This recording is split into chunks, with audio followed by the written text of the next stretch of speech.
Bismillahirrahmanirrahim. Assalamualaikum warahmatullahi ta'ala wabarakatuh. Alhamdulillahirabbil alamin. Wassalatu wassalamu ala asyrafil anbiya'i wal mursalin wa ala alihi wa sahbihi ajma'in. Yang dihormati Dr. Nur Aida binti Yaakob, lecturer bagi tutorial PGA 101. Seterusnya yang dikasihi bakal guru hebat sekalian, insya-Allah. Selaku kumpulan 2, hari ini kami akan membentangkan tajuk yang berbunyi, mari bersama kita halusi pembentangan dari kumpulan kami, perkembangan personality, social dan juga emosi. InsyaAllah tanpa membuang masa, ayo kita berkenalan dengan presenter hebat kita yang akan menjelaskan lagi tentang tajuk ini.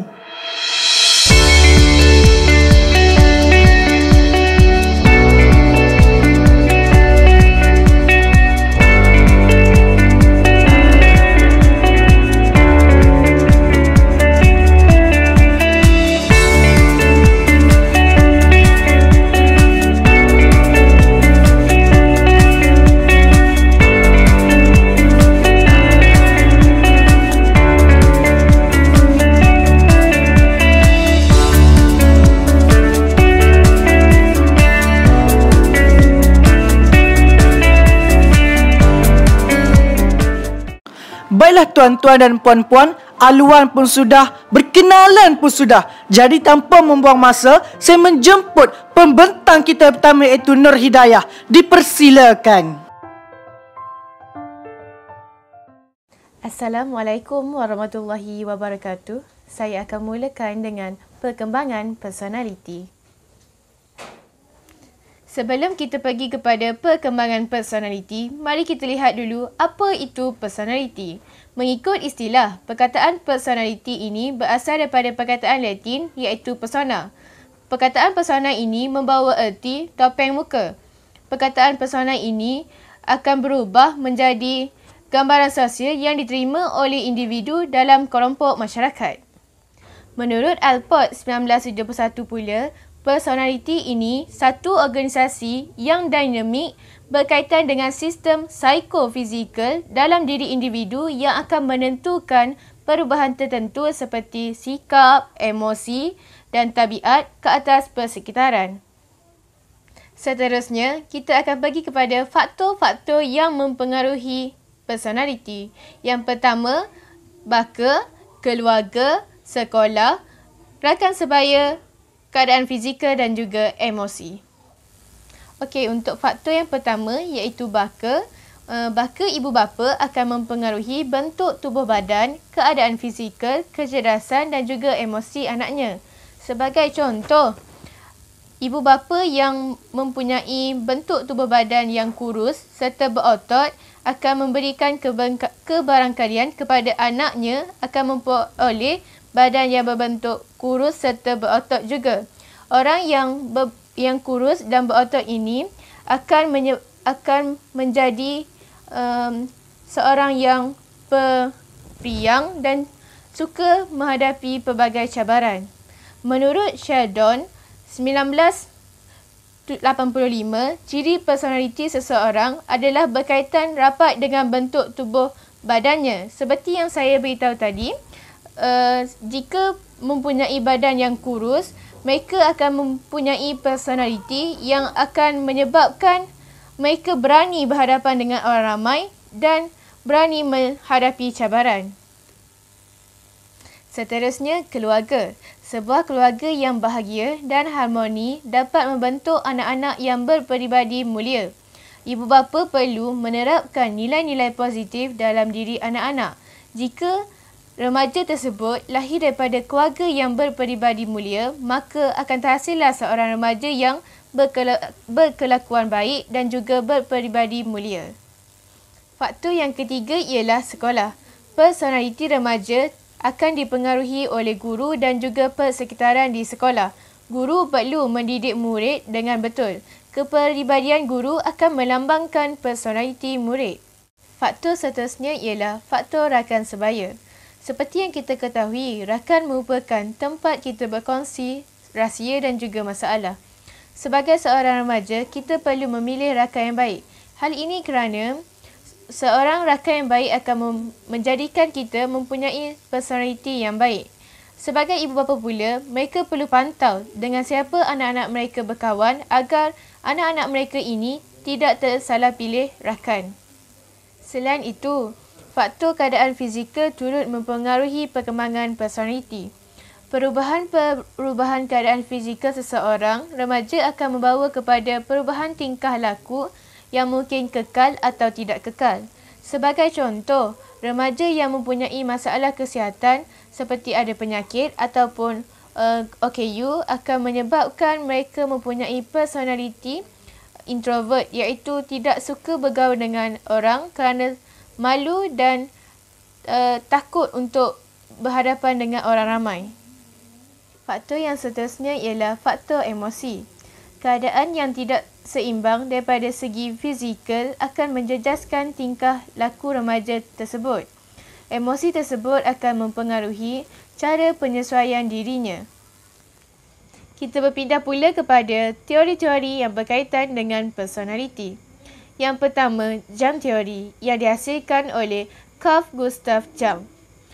Jung teori ini mengatakan bahawa personaliti terbahagi kepada 3, iaitu extrovert, introvert dan juga ambivert. Yang pertama, extrovert. Individu yang mempunyai sifat extrovert ini akan mementingkan dunia luarannya berbanding dunia dalamannya. Personaliti jenis ini lebih kepada pergaulan, memberi perhatian dan bercampur dengan orang lain. Ciri-ciri yang ada pada sifat extrovert ini ialah peramah, tidak mudah risau, aktif dalam bersukan, seorang yang tidak lemah dalam berbicara dan juga pandai menyesuaikan diri. Mereka tidak suka belajar atau bekerja secara keseorangan. Mereka cepat marah tetapi tidak menyimpan kemarahan itu secara dendam. Yang seterusnya ialah introvert. Introvert ini lebih tertumpu kepada aspek dalaman. Introvert bermakna mengambil berat terhadap diri sendiri. Antara ciri-ciri personaliti yang introvert ialah pasif, pemalu, sensitif dan sentiasa berfikir dahulu sebelum membuat sesuatu. Mereka juga berupaya untuk meneliti dan menganalisa perbuatan sendiri dan tidak banyak memerlukan pertolongan orang luar berbanding extrovert. Mereka boleh merancang sesuatu perkara sebelum mereka membuat sesuatu perkara itu. Klasifikasi personaliti yang terakhir ialah ambivert. Individu yang mempunyai personaliti ambivert ini merupakan gabungan antara kedua-dua personaliti tadi, iaitu introvert dan juga extrovert. Ciri-ciri orang yang ambivert ini ialah sensitif, aktif, optimum dan juga gemar berseorangan. Teori yang seterusnya ialah teori Edward Stranger. Teori Edward Stranger ini membahagikan personaliti kepada beberapa bahagian. Antaranya ialah jenis kognitif. Individu jenis ini merupakan seorang yang intelek, yang suka menganalisis dan menakul masalah yang dihadapi. Seterusnya, jenis berekonomi. Individu jenis ini cenderung kepada aspek hidup yang praktik. Seterusnya, jenis keindahan. Individu yang bersifat personaliti jenis keindahan ini cenderung kepada menghayati kehidupan dan mencapai keharmonian dalam hidupnya. Seterusnya, jenis bermasyarakat. Individu ini suka berkawan dan mempunyai sifat berperikemanusiaan.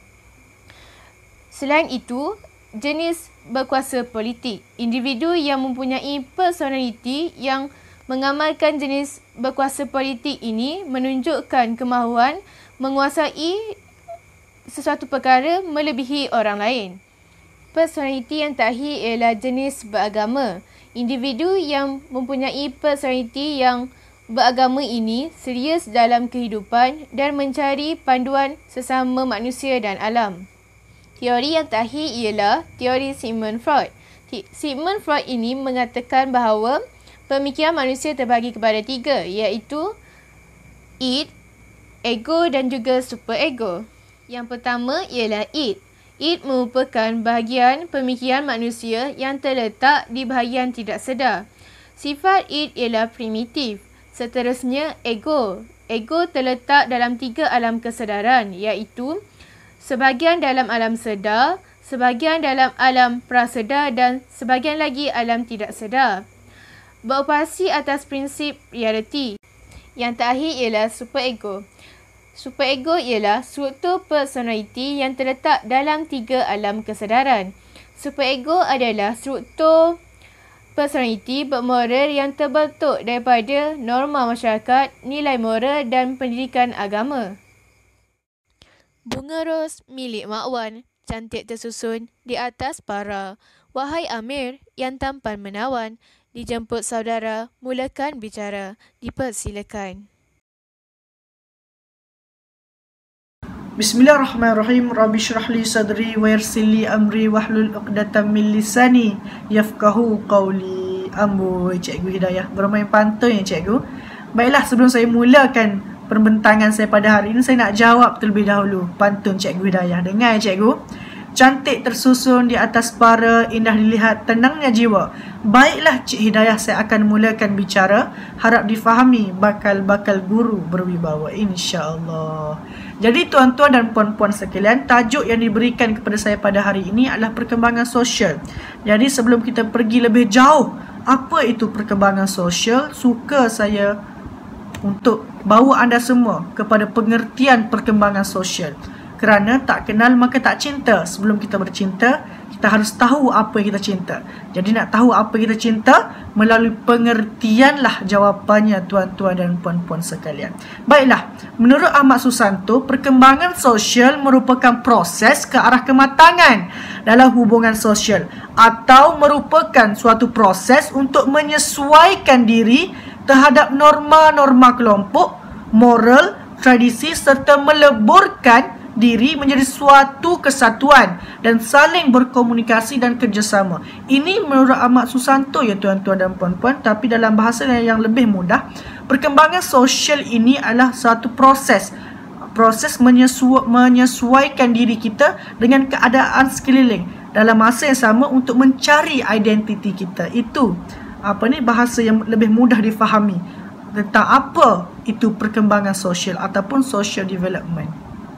Baiklah tuan-tuan dan puan-puan, beralih kita pada slide seterusnya, iaitu bagaimana terjadi perkembangan sosial. Tuan-tuan dan puan-puan, terjadinya perkembangan sosial adalah disebabkan ada pengaruh oleh dunia sosialisasi yang semakin berkembang dan luas. Dan dalam slide ini saya sertakan 4 zaman, iaitu zaman bayi, zaman kanak-kanak, zaman remaja dan zaman dewasa. Dan keempat-empat zaman ini mempunyai dunia sosialisasi yang berbeza-beza. Seperti zaman bayi, bayi hanya perlu menyesuaikan diri dengan kedua ibu bapa mereka. Dan apabila berganjak pada zaman kanak-kanak, zaman remaja dan zaman dewasa, perkembangan sosial itu berlaku apabila mereka perlu menyesuaikan diri dengan rakan-rakan mereka yang berbagai jenis latar belakang, dengan guru, dengan masyarakat, untuk mereka diterima. Dan mereka juga perlu untuk menyesuaikan diri dengan adat resam negara kita, dengan tradisi, dengan budaya dan sebagainya.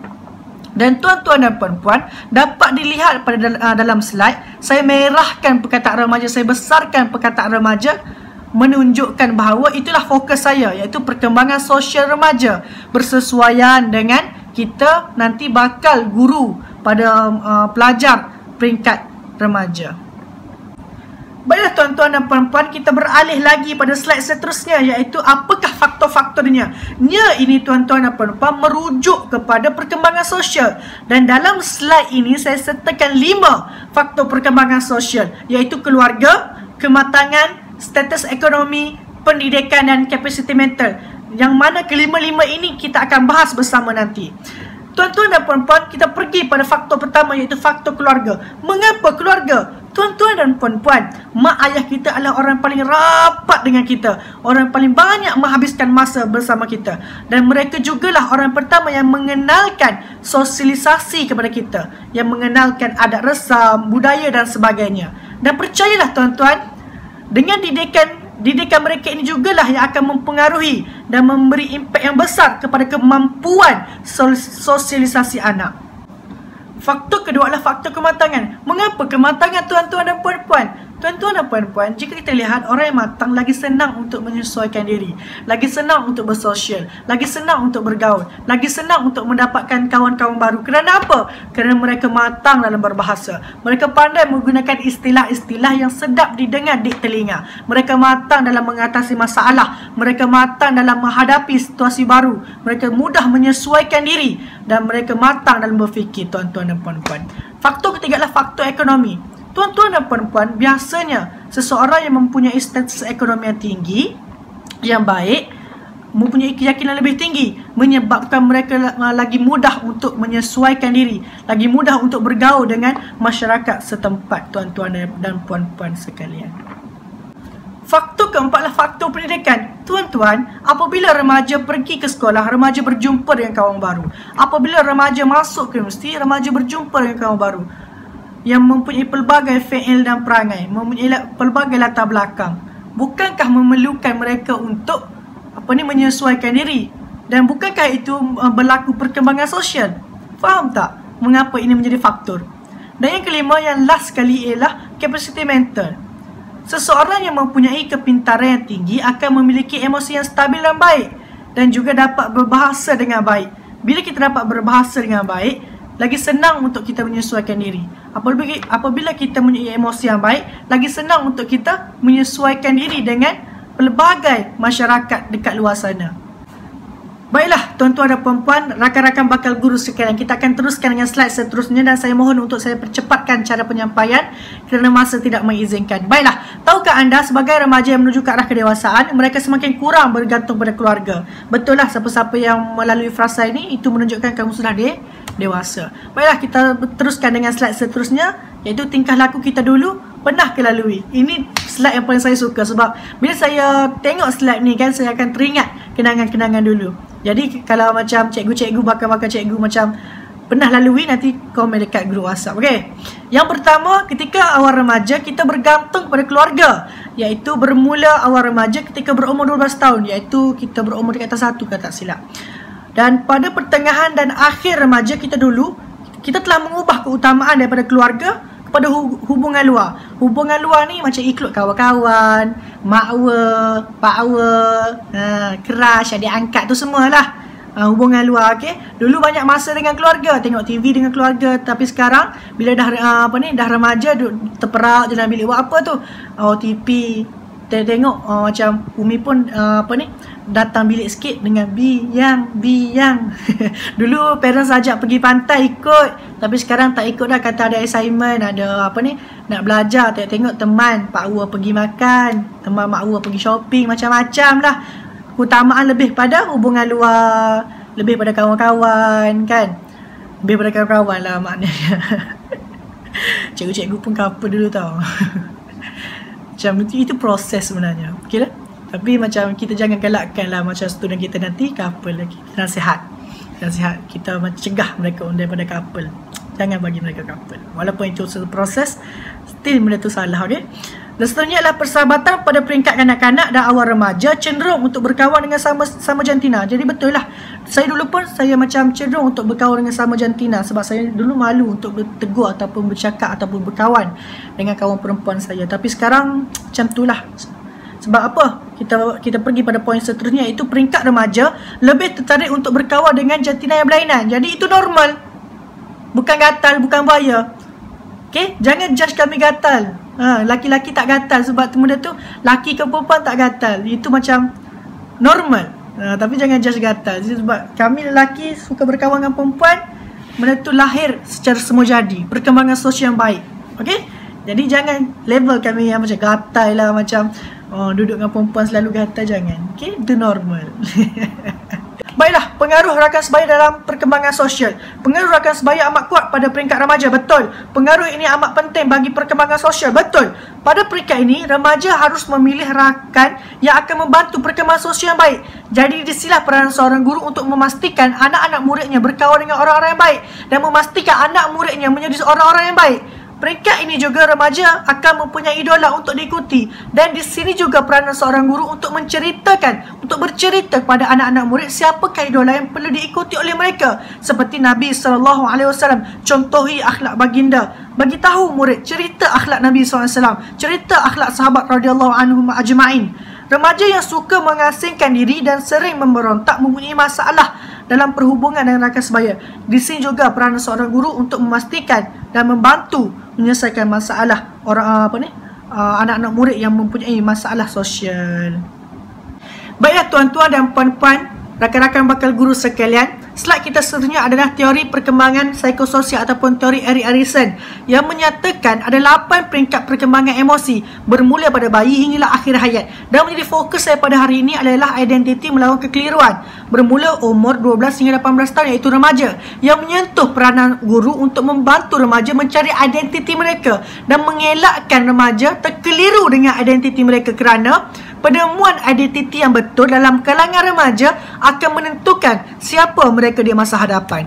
Tuan-tuan dan puan-puan, bagaimana usaha mengembangkan perkembangan sosial?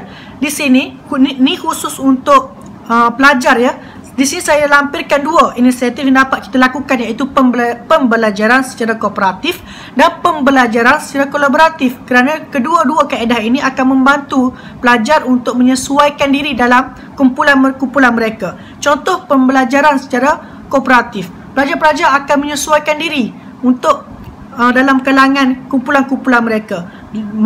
Di samping itu mereka juga dapat melatih untuk sabar dalam kalangan-kalangan mereka, melatih untuk mereka bekerjasama, yang malas kena menyesuaikan diri untuk jadi rajin untuk bantu dalam kerja-kerja kumpulan. Contoh pembelajaran secara kolaboratif kan, yang pintar dapat bantu yang lemah, yang aktif dapat bantu yang pasif.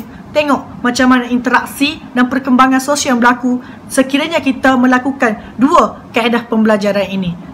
Dan di sini sajalah pembentangan saya pada hari ini, dan saya serahkan lantai pembentangan ini kepada saudari Khairunisa untuk meneruskannya. Terima kasih. Assalamualaikum warahmatullahi wabarakatuh. Terima kasih kepada saudara Muhammad Amir Fakri atas pembentangannya tadi. Jadi tanpa membuang masa, saya akan menyambung dengan tajuk saya, iaitu perkembangan emosi. Sebelum kita pergi lebih lanjut tentang apa itu perkembangan emosi, saya akan terangkan terlebih dahulu apa itu makna emosi. Okey, menurut Kamus Pelajar, emosi ini boleh ditafsirkan sebagai perasaan jiwa yang kuat seperti sedih, marah dan lain-lain. Keadaan perasaan ataupun fikiran yang terangsang melibatkan perubahan psikologi dan fisiologi pada seseorang, turut juga boleh ditafsirkan sebagai maksud emosi. Seterusnya, saya akan terangkan pula maksud emosi dari aspek psikologi.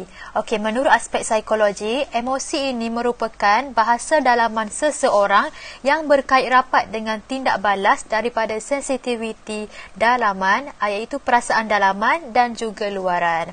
Okey, seterusnya kita beralih pula kepada jenis-jenis emosi. Jadi kita pergi dulu dengan emosi yang pertama, iaitu emosi marah. Emosi marah ni merupakan satu perasaan yang timbul apabila berasa tidak puas hati terhadap sesuatu perkara. Okey, bila berlaku emosi marah, ia akan berlakulah perubahan psikologi dan perasaan fisiologi, seperti muka akan menjadi merah, tangan akan menggeletar, badan akan menggigil, malah ada setengah pihak yang tidak boleh mengawal kemarahan, lalu boleh mengeluarkan perkataan-perkataan yang tidak sepatutnya lah, contohnya mencarut dan keluarkan perkataan-perkataan kesat. Okey, seterusnya kita beralih kepada emosi yang kedua, iaitu emosi gembira. Okey, emosi gembira ni kita dapat lihat apabila manusia tu dia melahirkan rasa seronok. Mereka cenderung untuk menceritakan kepada seseorang bahawa mereka sedang seronok. perasaan gembira ni boleh membuatkan mereka berasa tenang. Baiklah, seterusnya kita akan beralih pula kepada emosi cinta.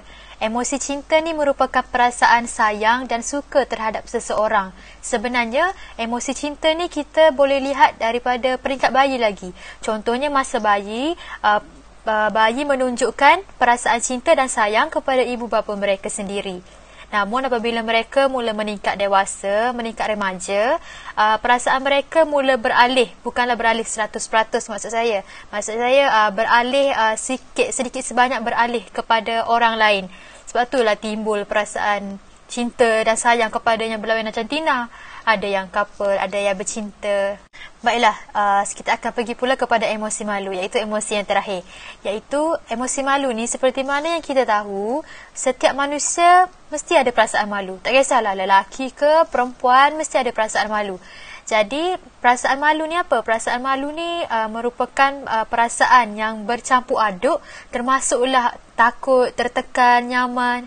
Malah, perasaan malu ni sebenarnya boleh mendatangkan impak yang positif dan juga negatif. Antara kesan positifnya, perasaan malu ni dapat menghalang seseorang itu daripada melakukan perkara yang melampaui batas. Maksud saya, contohnya benda yang boleh menjatuhkan maruah mereka. So, bila ada perasaan malu ni, kita boleh mengelakkanlah berlaku perkara-perkara yang begitu.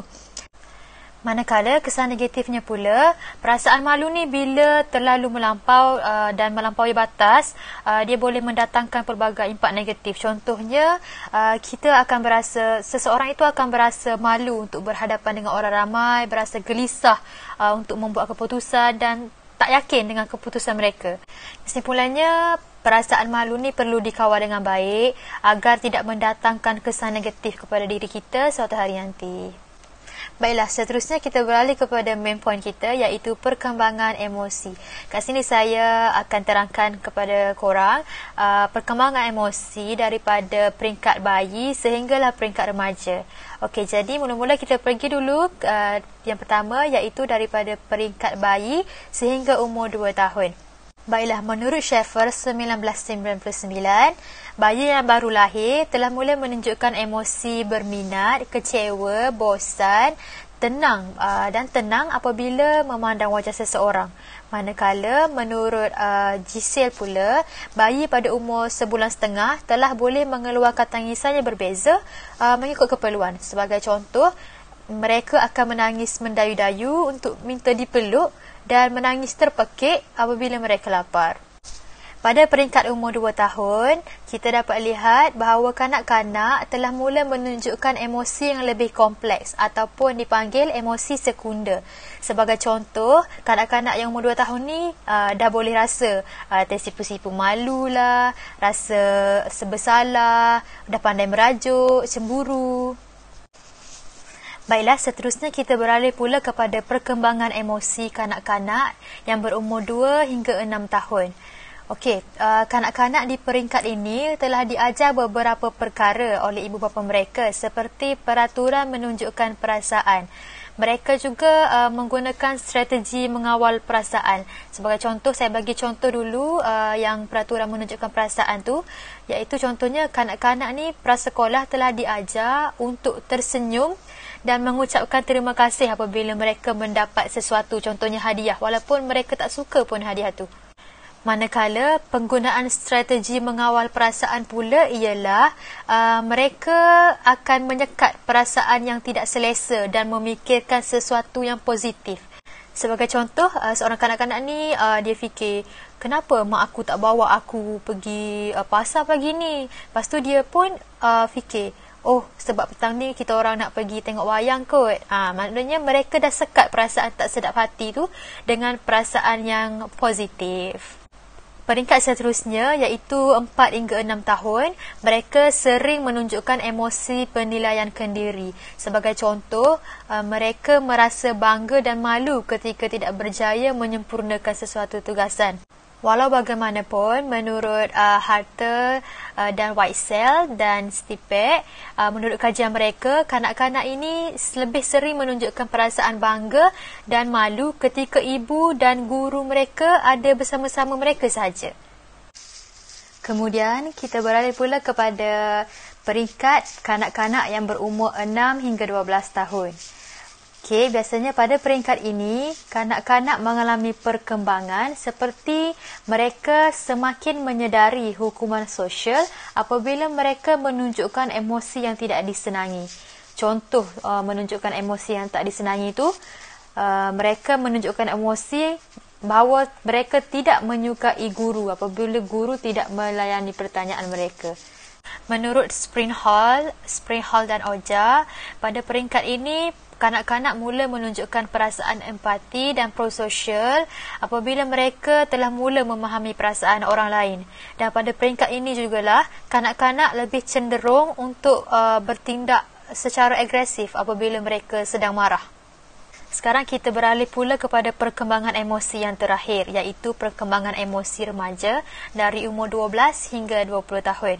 Pada peringkat ini, remaja cenderung mengalami kemurungan kerana antara contohnya, mereka agak susah untuk menerima proses perubahan bentuk badan. Jadi, pada masa ini juga, jiwa remaja sangat sensitif dan mudah tersentuh. Contohnya, mereka akan cepat sakit hatilah bila kena cemuh ke, kena keji ke. Jadi, mereka akan cepat memberontak. Mereka juga cenderung untuk mudah merajuk dan mudah melenting. Malah ada juga antara remaja yang sanggup, yang boleh mengurungkan diri mereka berhari-hari dalam bilik kerana mereka tidak mampu mengawal emosi tersebut. Jadi, sekian sahaja pembentangan saya tentang aspek perkembangan emosi. Terima kasih kerana sudi mendengar. Bye.